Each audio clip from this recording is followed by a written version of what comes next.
다 함께 사도신경하심으로 2023년 11월 10일 금요일 온라인 아침 기도회 하나님께 올려드리겠습니다. 전능하사 천지를 만드신 하나님 아버지를 내가 믿사오며 그 외아들 우리 주 예수 그리스도를 믿사오니 이는 성령으로 잉태하사 동정녀 마리아에게 나시고 본디오 빌라도에게 고난을 받으사 십자가에 못 박혀 죽으시고 장사한 지 사흘 만에 죽은 자 가운데서 다시 살아나시며 하늘에 오르사 전능하신 하나님 우편에 앉아 계시다가 저리로서 산자와 죽은 자를 심판하러 오시리라. 성령을 믿사오며 거룩한 공예와 성도가 서로 교통하는 것과 죄를 사하여 주시는 것과 몸이 다시 사는 것과 영원히 사는 것을 믿사옵나이다. 아멘. 찬송가 350장 찬송하시겠습니다.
하나님 아버지 감사합니다. 오늘도 주님께서 새날을 저희들에게 허락하시고 오늘도 주님께서 예비하신 은혜로 채우시고 하루를 시작하게 하시려고 저희들을 불러주심을 감사합니다. 주님 부르심에 순종함으로 나와 이 시간에 주님이 베푸시는 말씀을 통해서 주님께서 어떤 길로 인도하시는지 우리가 깨닫길 원합니다. 주님 깨달은 바대로 순종케 하여 주셔서 하나님 오늘도 주님과만 동행함으로 말미암아 그때 주님께서 예비해 놓으신 승리의 축복을 누리며 하나님께 영광 돌리는 복된 하루가 되게 하여 주옵소서. 감사드리오며 우리 주 예수 그리스도 이름으로 기도드리옵나이다. 아멘. 이 시간에 하나님이 주시는 말씀은 구약성경 열왕기상 20장 22절부터 34절까지 말씀 보겠습니다. 자, 화면을 보시면서 열왕기상 20장 22절부터 함께 합독하시겠습니다. 그 선지자가 이스라엘 왕에게 나와 이르되 왕은 가서 힘을 기르고 왕께서 행할 일을 알고 준비하소서. 해가 바뀌면 아람 왕이 왕을 치러 오리이다 하니라. 아람 왕의 신하들이 왕께 아뢰되 그들의 신은 산의 신이므로 그들이 우리보다 강하였거니와 우리가 만일 평지에서 그들과 싸우면 반드시 그들보다 강할지라. 또 왕은 이 일을 행하실지니 곧 왕들을 제하여 각각 그곳에서 떠나게 하고 그들 대신에 총독들을 두시고 또 왕의 잃어버린 군대와 같은 군대를 왕을 위하여 보충하고 마른 말대로 병거는 병거대로 보충하고 우리가 평지에서 그들과 싸우면 반드시 그들보다 강하리이다. 왕이 그 말을 듣고 그리하니라. 해가 바뀌니 벤나닷이 아람 사람을 소집하고 아벡으로 올라와서 이스라엘과 싸우려 하매 이스라엘 자손도 소집되어 군량을 받고 마주 나가서 그들 앞에 진영을 치니 이스라엘 자손은 두 무리의 적은 염소떼와 같고 아람 사람은 그 땅에 가득하였더라.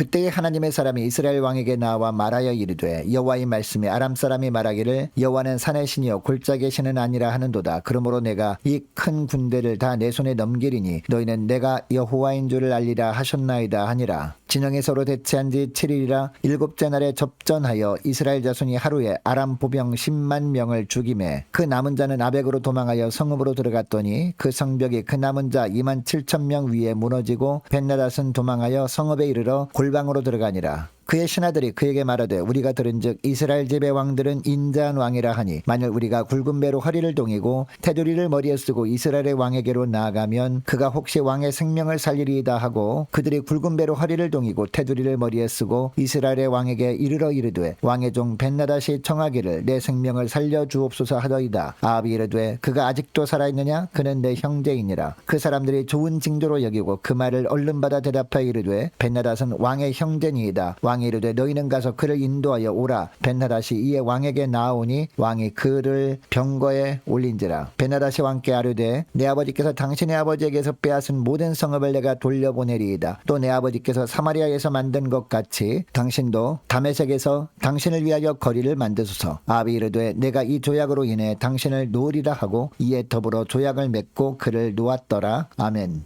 여러분 디모데후서 2장 3절에 보면 예수 믿어 하나님의 자녀된 사람들을 예수 그리스도의 좋은 병사라고 합니다. 군사로 부르셨다는 것은 이 땅에 사는 동안 계속 죄를 짓도록 우리를 유혹하는 사단과의 치열한 영적인 전투를 행하며 살아야 한다는 겁니다. 그런데 이 사단과의 싸움은 결코 끝나지 않는 싸움이라는 것이 문제입니다. 우리가 주님을 의지함으로 나아가서 싸워서 승리했을 때 사단은 물러간 척했다가 다시 전열을 가다듬고 또 공격하고 또 공격합니다. 이것 때문에 어느 정도 믿음으로 살다가 지쳐서 무너져버리는 사람들이 많습니다. 심지어 사도 바울도 이것 때문에 얼마나 고통을 당했는지 이 사망의 몸에서 누가 나를 건져내랴 라고 했습니다. 여러분 이런 상황에서 우리가 어떻게 하면 낙심하지 않고 끝까지 믿음으로 살 수 있을까요? 하나님이 다 보고 계심을 확신하고 늘 말씀에 순종하며 사는 겁니다. 자, 오늘 본문은 아합 왕이 청년들 232명과 군사 7,000명으로 10만이 넘는 아람 왕의 연합군과의 전쟁에서 대승을 거둔 이후의 이야기입니다. 북기스라엘과의 싸움에서 패한 아람 왕 벤나닷은 일단 자기 나라로 돌아갑니다. 그런데 22절 말씀해 보니까 하나님께서 다시 선지자를 아합 왕에게 보내서 말씀을 전하게 하십니다. 22절 중반절 말씀 보니까요. 왕은 가서 힘을 기르고 왕께서 행할 일을 알고 준비하소서. 해가 바뀌면 아람 왕이 왕을 치러 오리이다라고 합니다. 여러분 전쟁이 끝난 후 아합 왕은 아마 아람 왕 벤나닷이 이처럼 비참하게 패배했으니까 다시는 쳐들어올 생각을 하지 못할 것이라고 여기고 있었던 것 같습니다. 그런데 아람 왕 벤나닷이 다시 쳐들어올 것이라고 하나님께서 말씀하십니다. 23절부터 보면 아람에 어떤 일이 일어나고 있었는지를 보여주고 있는데요. 물론 처음에는 아람 왕 벤나닷이 전쟁에서 패한 것 때문에 의기소침해 있었을 겁니다. 그런데 아람 왕의 신하들이 벤나닷에게 패배한 이유를 몇 가지 이야기합니다. 첫째는 이스라엘의 신 하나님은 산의 신이었기 때문에 산지에서 벌어진 전쟁에서는 아람 왕의 연합군이 패배할 수밖에 없었다는 겁니다. 그러나 자기들이 섬기는 우상신은 평지의 신이기 때문에 이번에는 쳐들어가서 평지에서 싸우면 반드시 이길 것이라고 한 겁니다. 두 번째는 뭐라고 합니까? 24절에 보니까 이전에는 싸움에 전문적인 지식도 없는 왕들 32명을 앞세우고 갔지만 이번에는 전쟁 전문가인 총독들을 앞세우고 가면 이길 것이라고 합니다. 그리고 세 번째는 뭐라고 합니까? 이전 전쟁에서 잃어버린 군사력을 다시 보충해서 나가면 승리할 것이라고 아람 왕 벤나닷을 설득합니다. 25절 하반절을 보니까 아람 왕은 신하들이 설득에 넘어가서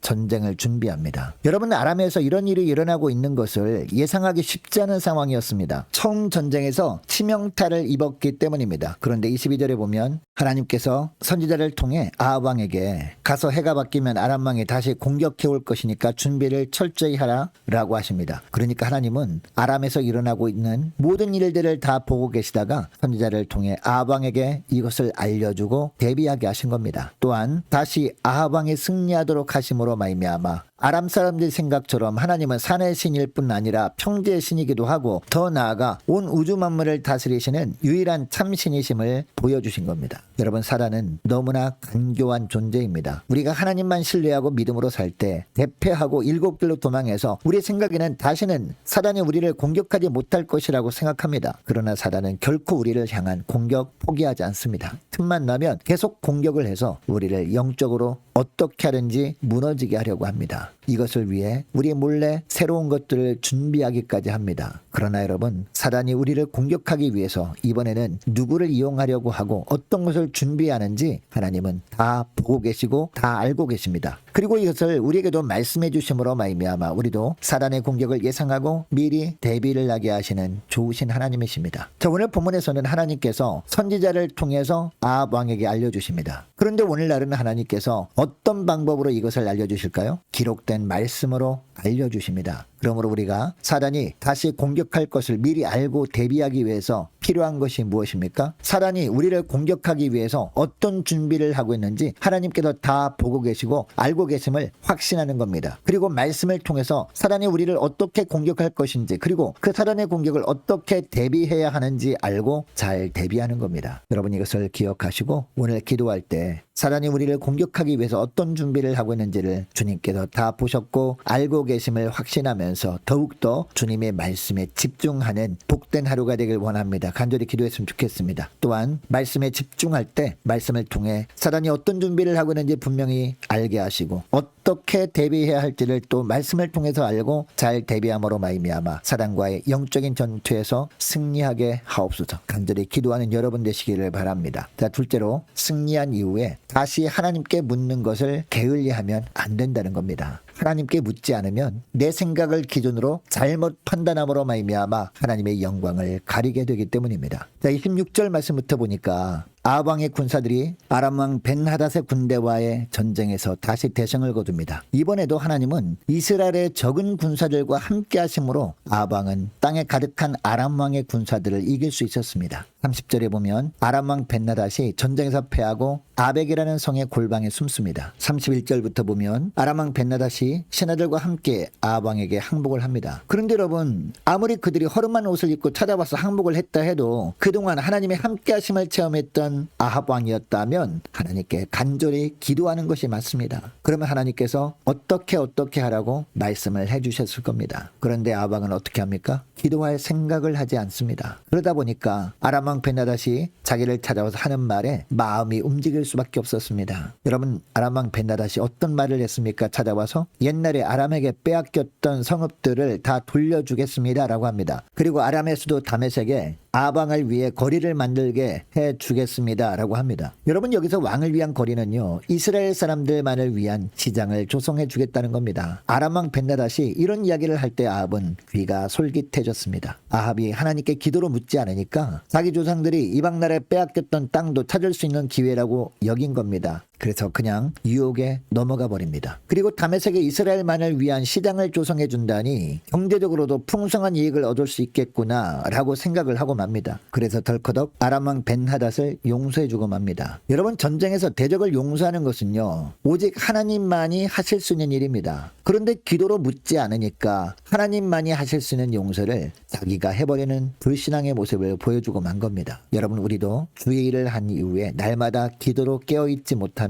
똑같은 일을 우리가 하고 맙니다. 사단의 달콤한 유혹에 넘어가게 된다는 것을 오늘 본문을 통해서 하나님은 우리에게 말씀하십니다. 여러분, 이것을 기억하시고 오늘 기도할 때 이렇게 기도했으면 좋겠습니다. 하나님, 주님께서 모든 것을 다 보고 계시고 다 알고 계심을 확신하며 주님 주신 말씀에 집중하게 하시고 말씀을 통해 저를 공격하기 위해서 사단이 어떤 준비를 하고 있는지, 이런 사단의 공격을 어떻게 막을 수 있는지 말씀해 주옵소서. 말씀을 통해서 이것을 알고 잘 대비함으로 말미암아 날마다 주님께서 도우시는 은혜 가운데 살도록 도와달라고 함께 기도하기를 원하고, 하나님, 주님 일을 다 마친 이후에 다시 주님 앞에 겸손히 엎드려 하나님께 묻고 행하게 하여 주옵소서. 그래서 하나님의 영광을 가리는 일이 결코 없도록 저희들의 삶을 지켜 주옵소서. 간절히 기도하는 이 새벽 될 수 있기를 원합니다. 계속해서 기도할 것은 오늘 금요 심야 기도회를 위해서 함께 기도하기를 원하고, 오는 주일 예배를 위해서, 그리고 예배 시간에 있을 성찬식을 위해서 함께 기도하기를 원합니다. 다가오는 추수감사주일을 위해서 함께 기도하기를 원하고 2024년 준비를 잘 하도록 함께 기도했으면 좋겠습니다. 유초등부 중고등부 청년부를 위해서 각 구역과 남녀 전도회를 위해서 함께 기도하기를 원하고, 또 많은 환우들이 있습니다. 환우들 위해서 기도해 주시기 바랍니다. 군 복무 중인 유호성 형제를 위해서, 또 취업을 앞둔 청년들의 앞날을 위해서 함께 기도하기를 원하고, 성사님들 가정을 위해서, 나라와 민족을 위해서, 교회의 앞날을 위해서, 그리고 저와 여러분이 가지고 나온 기도 제목을 놓고 함께 기도하기를 원합니다. 기도하겠습니다.